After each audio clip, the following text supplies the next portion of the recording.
So you finally get Daredevil in the MCU, and now he is too funny, despite him showing up in a sitcom. Dude, bro.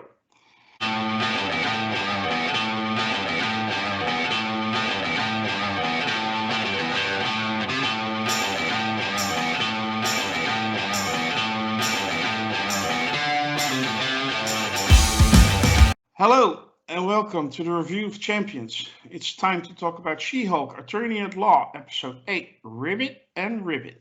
With me are voice only Lokismom. How are you doing? Doing really good. How are you guys? I'm great. Let's find out about the others, how they're doing. Merv, how are you doing? Good, how are you? Yeah, great, I just said. And last but not least, Taylor, how are you, man? I'm good. Great to hear. Before we start, I would like to ask you all to hit that like and subscribe button and maybe join our forum on Sakar. Sakar.freeforums.net is a nice little community full of nice fans, and we would love it if you sign up and join the conversation. And if you want, you can join us on the show. We're gonna talk spoilers, and if you haven't seen the episode, so go check it out first and then come back to the video. Well, let's just dive right into it. I'm gonna start with Taylor. Taylor, was Matt too funny? No, he wasn't too funny. He was the right amount of funny. Even in the Netflix show, he would crack jokes every once in a while.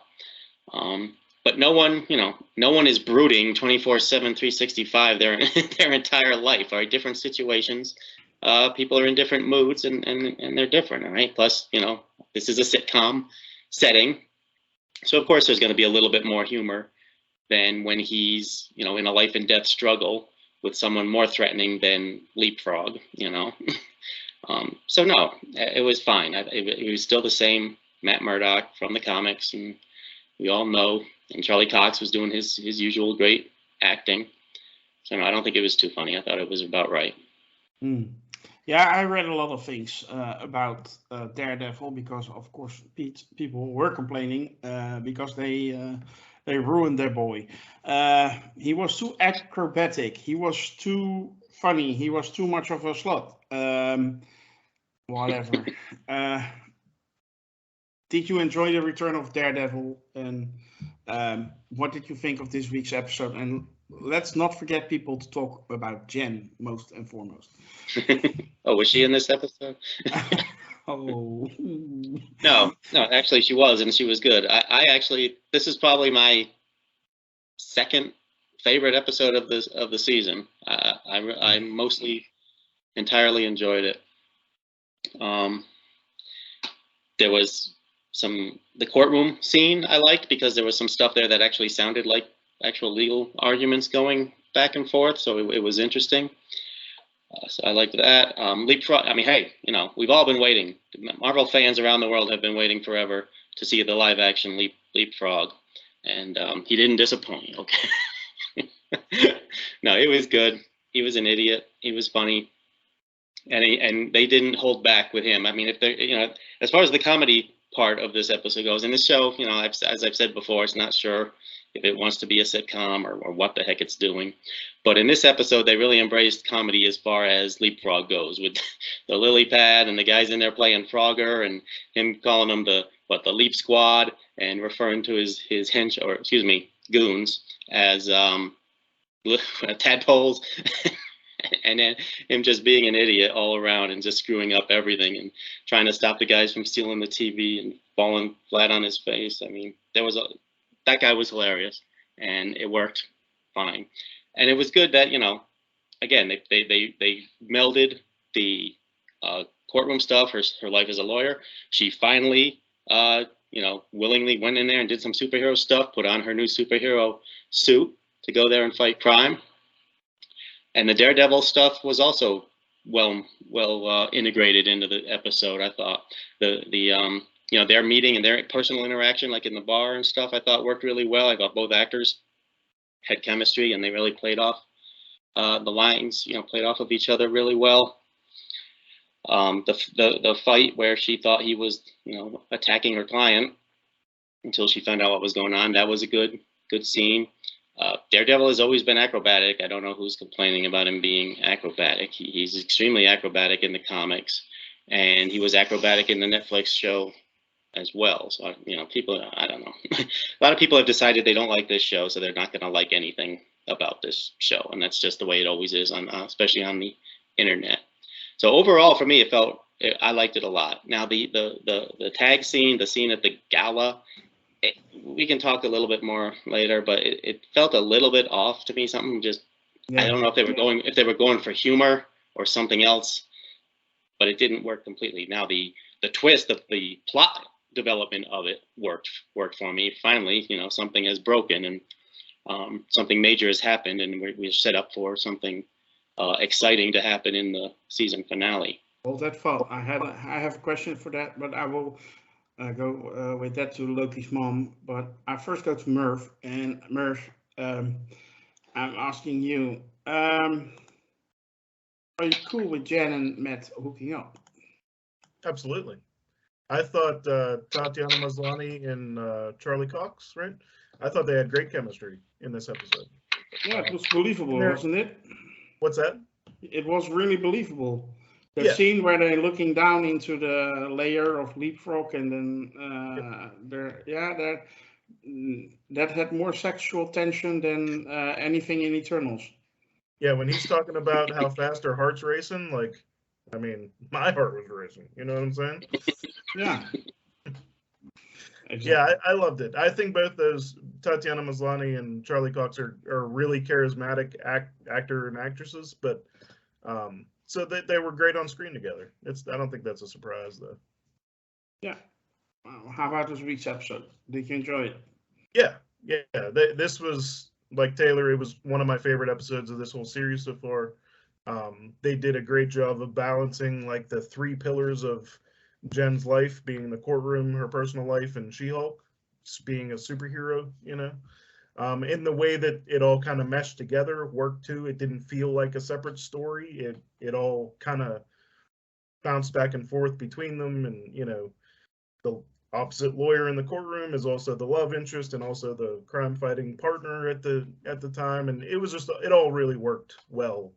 Mm-hmm. For the most part. I loved Leapfrog. I thought he was great. And like you said, like everything, watching his lair, his super secret lair with the giant neon light that says lily pad, just everything about that was just perfect for me. Humor wise, like I just laughed at everything from the Frogger machines to people jumping on trampolines because they're frogmen, so of course they're jumping, like, I don't know. It was just, it was all great. And then his Ribbit and Rip It catchphrase, I feel like I'm going to adopt that for the rest of my life. So, it all really worked. It wasn't until that, those last 5 minutes that I was like, man, I wish the episode ended a little bit sooner. That was it. Mm-hmm. Yeah, okay. Well, let's talk about that ending, and I'm going to Lokismom. I have been thinking about this ending, so hear me out here. Jen snapped. She couldn't control her anger anymore. So I think it's a great callback to what actually has been causing so much discussion in the first episode, that Jen was so good at controlling her anger and much better at it than Bruce. I think she finally realizes in this episode, especially in the end, that, hey, what's happened? I didn't control myself.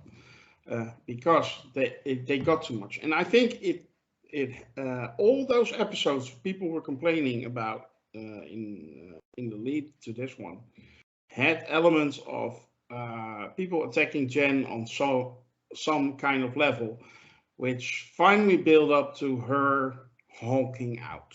Do you agree with that view, Lokismom? Well, yeah, I think I said that from episode 1 that's what they were going to do with her. The whole thing is she's not only just in her profession as a lawyer and everything, she's had to humiliate herself as far as, they don't want Jen, they want She-Hulk to be the lawyer. Mm-hmm. Her troubles with her menfolk, trying to get a date, she just wants to get laid, that's all she really wants. She's not, if Yeah, and then there's that thing. Well, G didn't call the next day, and then she finally finds the really nice guy, and then he's like, doesn't call. And of course, we find out about him later. But anyway, other things that just keeps building up and building up, and then we get to this ridiculous award show, which there's no. I said this last night on Jeff's show that nobody has the guts to put out anything called Female Lawyer of the Year now. I mean, that was like going back. I think they're doing a parody, of course, of award shows and beauty pageants and things like that, where, well, how does it feel to be the first female, yada, yada. Well, whatever. I mean, it was sort of ham-handed done, I'll say that. They could have finessed it a little better, and I think they could have finessed a lot of the other stuff they've done a little bit better, because I think a lot of guys have taken offense at it, and maybe rightly so. I don't know. Of course, I think it's odd that you would come to me and ask me the question about what I think about the female. I do that for a reason. I'm evil like that. I'm sorry. Hang on, Lord Deathman. I'm sorry, Grandmaster. I'm not faulting you for that. I'm saying that was almost the default in our society, in our culture, to do that. Last week, I got asked the question about about the phone, about her having to hang it, waiting, looking at the phone. Is he going to call? Is he going to text?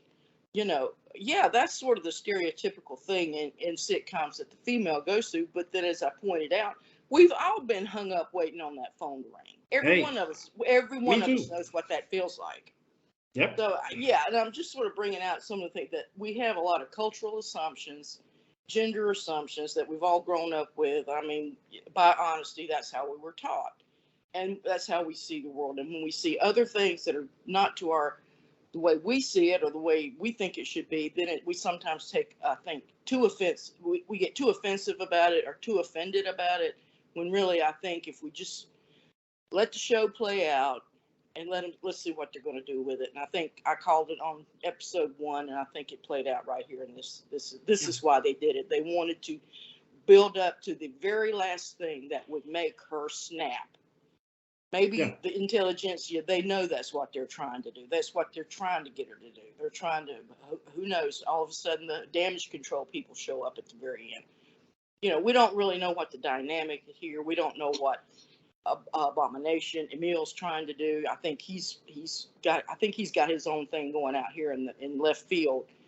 We don't know. We don't know how the next episode is going to play out. As far as the whole episode itself, yeah, I thought it was pretty good. I think they kind of rushed the whole romantic thing. Not that I'm against it. I'm totally pro that, but they lost an opportunity to have that little sexual tension comedy play back and forth. But hey, he only showed up in the last 60 minutes of the show, so they got to squeeze it in as fast as they can. And I didn't mean to make a pun about that. Well, I actually like the pun, so I'm totally fine with that. I'm not only evil, I also have a dirty mind, so it's fine. No, well, I do too. Anyway, I am woman, hear me roar. That was my speech. I'm done. No, but I didn't ask you this question because you are a woman. I asked you this question because you indeed called this. So. Well, I understand. I understand that, and I just wanted to. I had a point to make. You understand? So yeah, I mean, I'm not blaming you at all. I understand where you're coming from, Grandmaster. Hey, leave it up to me to put people in a tight spot if I can. So that's my job. I'm a moderator, so okay. I need to challenge you guys to get a good discussion going. So, but anyway, I think all those episodes were actually needed to create a believable moment where Jen snapped and lost control, and that fourth wall break at the very end was the fact that she realized, hey, I lost control, and what did I do? And maybe it's good that she did. Don't you think so, Taylor? Well, yeah, I mean, she had every reason to lose her temper. Now, maybe she didn't need to get violent, but obviously she had every reason to lose her temper. I want to correct one thing. Becky mentioned that we've all had that experience of waiting for the text back after the first day. I have not, because the last time I had a first date, there were no cell phones. Yeah, but what about that callback? What about that? I can't get her on the phone. Leave a message on the answering machine. All those phone booths you had to go to. Exactly. But yeah, no, I agree, and I also agree with Lokismom that the gala thing was just ham-fisted, and I'm not sure if they were just going for a joke of some sort. I mean, Lawyer of the Year events ceremonies they're not like the freaking Oscars. You know? No, that was you're right. And they're not like beauty pageants either. And people are constantly asking me what it's like to be a female lawyer. Really? They're so rare. It's so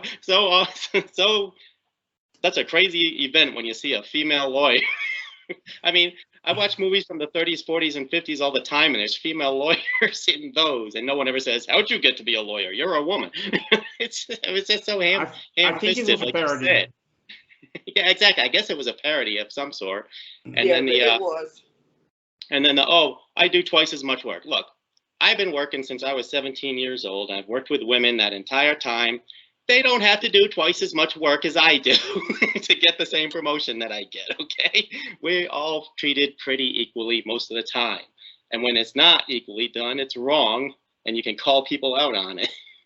All right? But again, I just think they were going for humor there, just trying to do a little bit over the top, but I don't think it really fit with the episode. I didn't laugh. If they were going for humor, it didn't work. But then the big reveal, the big event with the screen and everything, and showing that they've been watching her and everything, that worked because that was the catalyst for her to lose control. And I think I might be wrong about this, but the guy with the mask that she chased out, who had the hat and the sunglasses, who got away, and they just let him walk away, which is another thing. But okay, they're damage control. They're worried about superheroes. I think that was Todd. Or I think Todd's in on it, but I think that was actually him, that last guy. He had the hair. The guy with the scar, this douchebag guy that got the spear. Yeah. Yeah, I think that was Todd, the spear guy, the fetish guy. I think he's part of intelligentsia. But my question, of course, for next week is, why are they doing this to her? Because it as opposed to just trolling her to make her mad, there's still someone out there who's trying to get her blood. So are they setting up some sort of a trap they're trying to lead her into? And this was to make her mad enough to come after them. They're going to leave some kind of clue for her to find so they can get her into a trap and get her blood. Because it can't be just internet trolls just attacking her for being her. Yeah, well, it does happen. Lokismom, you had a follow-up. Yeah, it was just something that Taylor brought up when they said back. There was a line in there that says, "Well, they do it backwards and in heels," which is Ginger Rogers. Ginger Rogers, exactly. That was a comment made about her. Or I think it was allegedly it was Katharine Hepburn. I don't know if it was her or not, but that. Yeah, Fred Astaire is so wonderful, and he's the greatest dancer ever. But she's doing the same thing backwards and in heels. Right. But he got all the added, that's what I'm saying. I guess that just bringing up that one little, there again, our little cultural things that we've all been enculturated with, and we sometimes don't realize that we have them inside of us, or that we're thinking that way. But yeah, I didn't want to. I just wanted to bring that up, and thank you.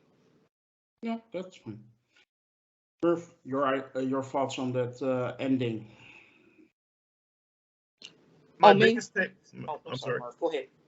My biggest takeaway was that, obviously they're doing the blood thing, but as of right now, with only one episode left, so far the intelligentsia is just like revenge porn, women-hating group, And I was worried about that 3 episodes ago, and this kind of confirms my worry. So I was immediately annoyed by that. I like that she lost control, though. That part of it I do like. I'm starting to wonder now if the Department of Damage Control or whatever isn't involved with the intelligentsia somehow. Yeah, who wants to capture for whatever reason? I mean, I don't know how much we know about that organization, but it feels like they've just cropped up a few times recently, and Maybe there's something more behind them than meets the eye, you know. It could be. Yeah. Next week is the finale. What do you expect? I guess resolution to everything, you know. You know, like, so I would assume maybe she's in custody at this point, like, to start the episode. Hopefully there's some reveal there that makes sense. It's hard for me to picture a satisfying path to this, you know, because they haven't done much of anything other than show us a few like lab scenes and show that these guys that she's dating are secretly, you know, evil, and that just feels like, okay, well, what else? You know what I mean? Like, what does this even mean? Like, who's the big bad? I was really hoping we would get something more. You know, I actually expected Titania to be at this gala because that just makes sense. It's going to be a high profile event. You know, Titania has a book grudge to bear. I thought she would come in at some point, and so I was mildly disappointed to see that not happen. But I don't know if she's going to be in the show in the finale. You know, I don't know. I don't think they've given us enough hints, you know, aside from, you know, mysterious figure behind the curtain, you know. I don't know. Lokismom, any ideas what we're gonna get next week? No, actually, I don't. I mean, I think when I kind of interrupted there, but you have to think about who wants her trapped, who wants her captured or out of commission. You know, I don't know what damage control. We don't know that much about. I think they showed up in Ms. Marvel. I believe that's. I guess they kind of took over from S.H.I.E.L.D. or whatever they were doing, and then there's the reveal that Sokovia Accords had been nullified or whatever. So I don't know what that means to the plot of the story. They brought it up I think they put it in there for a reason. I don't know that much about it though. Yeah, I think that intelligentsia is a ruse. I don't think they're not internet. They're too dead on the nose, too dead on the money about it. So I don't see them being a bunch of trolls. I think they're there for a purpose. Whether damage control is fighting against this and we don't know about, we're just going to find that out now or whatever. I don't know. I really don't. I do know that hopefully that Matt will be in the next episode again, and we'll see what's going to happen with why they brought in Abomination and what's his deal and his deal with his trying to.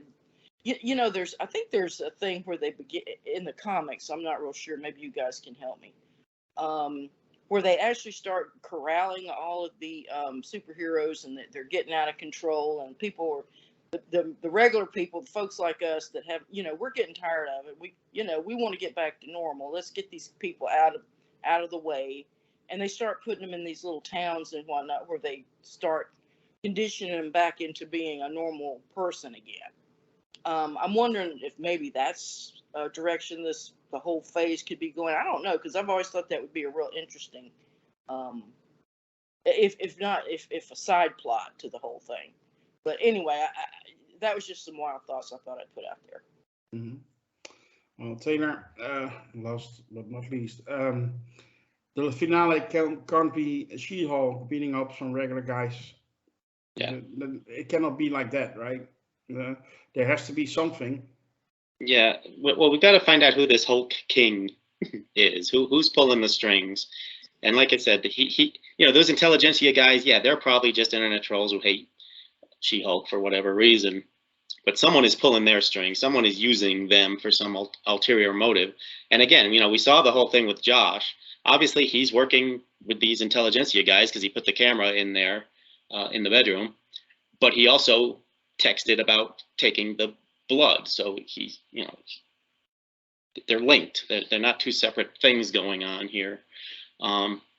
What's going to happen? Like Merv said, there's only one episode left, and there's just so many things hanging out there. So I don't know. I don't think Blonsky's going to be part of it. You know, I'm not saying he's not going to be in the episode, but I don't think he's going to be part of the big plot at this point. I think he was if I were to speculate, I would say if Blonsky, I think he will show up. We saw some footage in the trailer or teaser that he is in full clothing, walking around as Abomination. If he's going to show up, he's going to come to aid Jen and not to fight her. Yeah, I'd agree with that. I don't think he's part of the big scheme, even though, they gave us all kinds of reasons to believe that he would be part of it.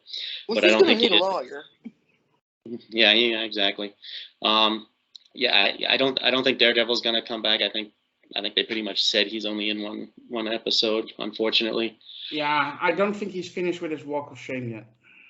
Yeah, he's walking all the way back to New York. Exactly. But I think she's going to find out who's behind this and hopefully shut him down, or at least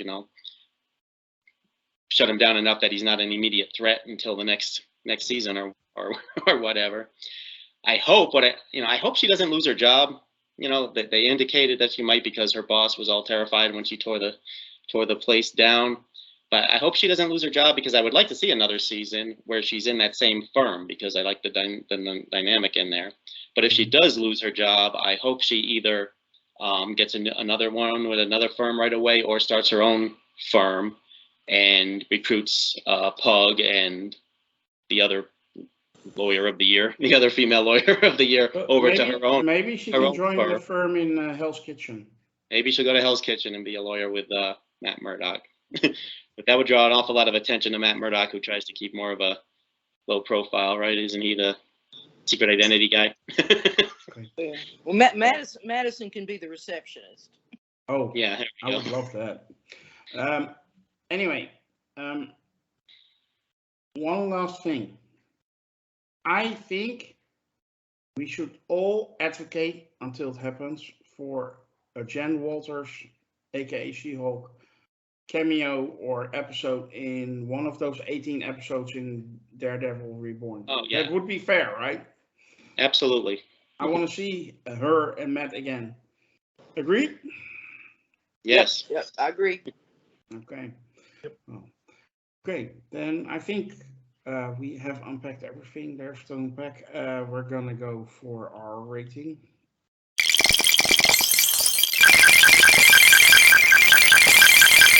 I'm going to start with you, Taylor. Taylor, how do you rate this week's episode? Well, like I said, overall, I really liked the episode. There was actually some good writing in it. Like I said, the courtroom scene, the interaction between Daredevil and She-Hulk, and the action scene, and this supervillain plot with Leapfrog. So that was all really good, and there was also some good writing, some callbacks. Some were already mentioned, but another one was, remember in the very first episode, we saw that She-Hulk has a sonic clap. That's the only weapon that could beat Daredevil, because he relies on his hearing, and that's how she won the fight with Daredevil. So it was a perfect setup and payoff. Writing 101 right there. So I give it a 9 out of 10. Great. Lokismom.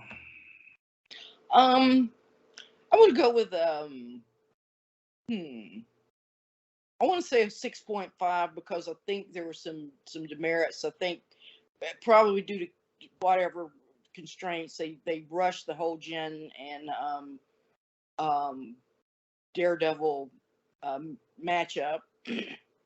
Whatever. I guess, like I said, they had to feel we wanted it, and we expected it, so they just went ahead and did it. But like I said, I think the whole finale part, I think the award show, I think, was a little too, like I said, ham-handed, a little too spot on, a little too snarky, and but I understand what they were doing there, and then the whole setup was to finally make her blow, and we're going to see that part of She-Hulk that she has had so much control over from day one. I think she's starting to lose it now a little bit, and she needs to have some interior struggle, and more so than just what the outside world is giving her. She needs to start dealing with this on her own, just like Cousin Bruce said way on back. And everybody poo-poo-pooed it. Well, she had to learn it on her own. She's each superhero, their own worst enemy is themselves. So that's what she's going to have to learn. She's going to have to learn that enemy inside of her and fight that thing down. So 6.5 out of 10. I'm sorry, what was that, sir? A 6.5 out of 10. Oh, I'm sorry. So you know what? I'm going to go ahead and go with a 7.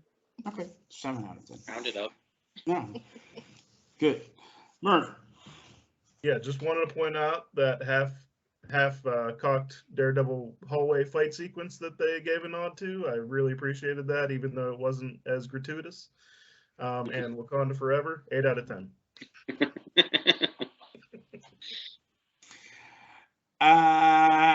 I'm going also for an 8 out of 10, despite my semi-sarcastic remarks on the board. Some may have noticed. I really did enjoy this episode and thought it was pretty good. So 8 out of 10. It's not perfect. This show is not perfect. Although this episode did a lot to gave us insight on what was happening. Even Troy King made sense. So 8 out of 10. So that will conclude our review for episode 8 of She-Hulk Attorney at Law, Ribbit and Ribbit. Before we finish, I would like to ask you to hit the subscribe button and notification bell on YouTube. Follow us on Twitter, like our Facebook page, join the forum on Sakar. That way you will never miss us and we won't have to miss you. Bye.